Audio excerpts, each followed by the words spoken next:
کله چې موږ چا څخه د تل لپاره خدای په اماني اخلو، وایي د تل لپاره د خدای په امان. دا اصطلاح په الماني ژبه داسې وایو Abschied für immer. Abschied für immer، د تل لپاره د خدای په امان داسې وایو.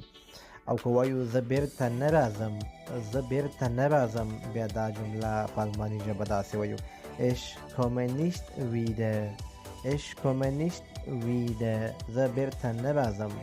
دوستانو که تاسو خپل دوستانو او نږدې ملګرو ته وایي بیا به ضرور راځي، بیا به خامخا راځي، وایي به خامخا به راځي، نو دغه اصطلاح یا جمله په الماني ژبه څنګه وایو تاسو په کمنټ کې ولیکئ، ګورو چې څوک یې صحیح لیکي. که غلطه وي زه بیا په کمنټ کې درته صحیح لیکم.